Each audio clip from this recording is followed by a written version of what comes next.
Hi dears, എല്ലാവർക്കും സുഖമാണല്ലോ. ഇന്നത്തെ നമ്മുടെ റെസിപ്പി ഒരു ഏത്തക്കായ മെഴുക്ക് പുരട്ടിയുടേതാണ്. വീഡിയോ ഇഷ്ടപ്പെട്ട് കഴിഞ്ഞാൽ ഒന്ന് ലൈക്ക് ചെയ്യണേ. പിന്നെ ആദ്യമായിട്ട് കാണുന്ന കൂട്ടരൊന്ന് സബ്സ്ക്രൈബ് ചെയ്താൽ ബെല്ലൈക്കൺ അമർത്തി ഓളെന്ന ഓപ്ഷൻ കൂടി ഒന്ന് കൊടുക്കണേ. അപ്പോൾ നമ്മൾ അതിനായിട്ട് 2 ഏത്തക്ക, നല്ല പാകമായ ഏത്തക്ക തന്നെയാണ് എടുത്തിരിക്കുന്നത്. അതായത് നമ്മൾ ചിപ്സൊക്കെ ആക്കുന്ന പാകമാണ്. അത് ഇതേപോലെ 2ആയി കീറുക. എന്നിട്ട് ഇതേ വലിപ്പത്തിൽ നമ്മൾക്ക് കട്ട് ചെയ്തെടുക്കാം. അപ്പോൾ തോല് കളയാതെ തന്നെ നമ്മൾ കട്ട് ചെയ്തെടുക്കണം. തോലിൽ നല്ല ഹെൽത്തിയാണ്, നല്ല ടേസ്റ്റിയാണ്, എല്ലാവർക്കും അറിയാം. ഈ വലിപ്പത്തിൽ ഞാൻ ഏത്തക്കായ എടുത്തു. ഇനി അതൊരു ബൗളിലേക്ക് മാറ്റി നികര വെള്ളമൊഴിച്ച് ഒരല്പം ഉപ്പും അല്പം മഞ്ഞൾപ്പൊടിയും ചേർത്ത് ഒരു അരമണിക്കൂർ ഒന്ന് അത് വെക്കുക. അതിൻ്റെ കറകളൊക്കെ ഒന്ന് പോകാനായിട്ടാണ്. അപ്പോൾ നല്ല മൂപ്പായതുകൊണ്ട് തന്നെ കറ കുറവേ ഉണ്ടാവുള്ളൂ. ഇത് 1.5 ഏത്തക്കായ എടുത്തുള്ളൂ, പകുതി മാറ്റി വെച്ചു. അരമണിക്കൂർ കഴിഞ്ഞ് കഴുകി വാരി ഞാനൊരു ചീനിച്ചട്ടിയിൽ ഇട്ടു. അതിലേക്ക് ഒരു 3/4 ഗ്ലാസ് വെള്ളം ഒഴിച്ച് കൊടുത്തു. എന്നിട്ട് അതിൻ്റെ ഫ്ലെയിം ഓൺ ആക്കി.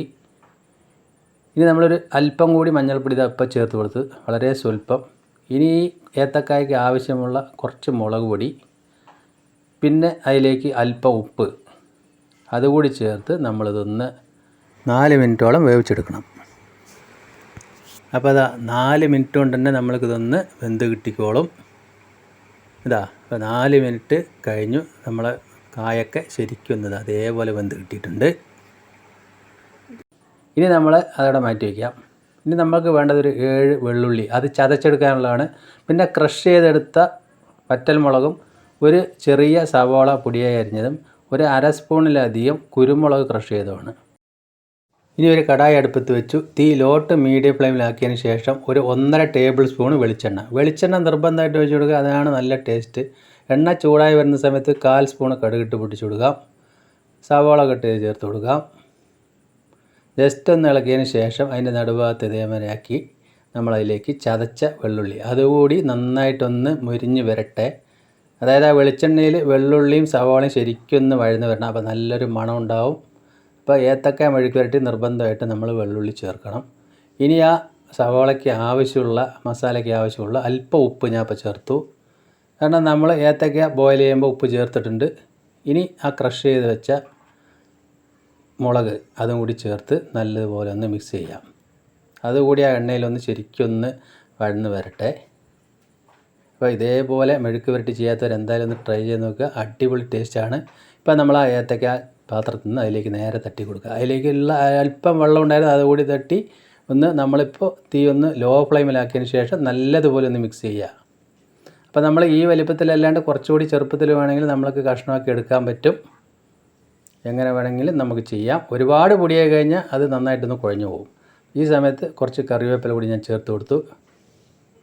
എന്നിട്ട് അതുകൂടി ചേർത്ത് നല്ലതുപോലെ മിക്സ് ചെയ്യുക. നല്ലൊരു ടേസ്റ്റി, നല്ലൊരു ഹെൽത്തി ആയ ഒരു റെസിപ്പിയാണ്. നിങ്ങൾക്ക് എല്ലാവർക്കും അറിയാൻ പറ്റും. അപ്പോൾ ഇതേ പാകത്തിൽ കിട്ടിയിട്ടുണ്ട്, നല്ലപോലെ വെന്ത് കിട്ടിയിട്ടുണ്ട്. അതിൻ്റെ തോല് കഴിക്കാനും നല്ലൊരു ടേസ്റ്റാണ്. ഒന്നുകൂടി നമ്മളതൊന്ന് മിക്സ് ചെയ്യുക. ഇനിയിപ്പോൾ അതിലേക്ക് ഇത് ക്രഷ് ചെയ്ത് വെച്ച കുരുമുളക് പൊടി അതുകൂടി ചേർത്താൽ നല്ല സൂപ്പർ ഏത്തക്ക മെഴുക്ക് പുരട്ടി ഇവിടെ റെഡിയായി. അതുകൂടി ചേർത്തതിന് ശേഷം നമ്മളിതുപോലെ ഒന്ന് ശരിക്കും ഒന്ന് തട്ടി ആ തവി കൊണ്ടൊന്ന് ഇതേപോലെ ഒന്ന് ഉടച്ചു കൊടുക്കുക. അപ്പോൾ കൂടുതൽ നല്ലൊരു ടേസ്റ്റ് ആയിരിക്കും. രാവിലെ നമ്മൾക്ക് കഞ്ഞിയുടെ കൂടെ കഴിക്കാനൊക്കെ നല്ല അടിപൊളി ടേസ്റ്റ് തന്നെ ആയിരിക്കും. അപ്പോൾ ഇതേപോലെ പാകത്തിലുള്ള, അതായത് അല്പം ചെനച്ച പാകത്തിലുള്ള ഏത്തക്ക എടുത്ത് ഇതേപോലെ ഒന്ന് ഉണ്ടാക്കി നോക്കണേ. എല്ലാവർക്കും ഇത് ഇഷ്ടപ്പെടും. അപ്പോൾ എൻ്റെ മസാല കഴിക്കാനൊക്കെ നല്ല രുചിയാണ്. അപ്പോൾ എൻ്റെ വീഡിയോ നിങ്ങൾക്ക് എല്ലാവർക്കും ഇഷ്ടപ്പെട്ടെന്ന് വിശ്വസിക്കുന്നു. ഞാനിപ്പോൾ അത് വേറെ പ്ലേറ്റിലേക്ക് ഇതാ മാറ്റി കൊടുത്തു. അപ്പോൾ വീഡിയോ ഇഷ്ടപ്പെട്ട് കഴിഞ്ഞാൽ ഒന്ന് ലൈക്ക് ചെയ്യുക. പിന്നെ ഫ്രണ്ട്സിനും ഫാമിലിക്കൊക്കെ ഒന്ന് ഷെയർ ചെയ്ത് സപ്പോർട്ട് ചെയ്യുക. ആദ്യമായിട്ട് കാണുന്നവരുണ്ടെങ്കിൽ ഒന്ന് സബ്സ്ക്രൈബ് ചെയ്ത് എന്നെ ഒന്ന് സപ്പോർട്ട് ചെയ്യണം. അപ്പോൾ അടിപൊളി ഏത്തക്ക മെഴുക്ക് പുരട്ടി ഇന്ന് നമുക്ക് ചോറിൻ്റെ കൂടെ കഴിക്കാം. പിന്നെ ഉള്ളത് നമുക്കൊരു കട്ടി മോരാണ്. അപ്പോൾ സൂപ്പറായില്ലേ? വീണ്ടും നല്ലൊരു വീഡിയോ ആയിട്ട് കാണാം. Thank you.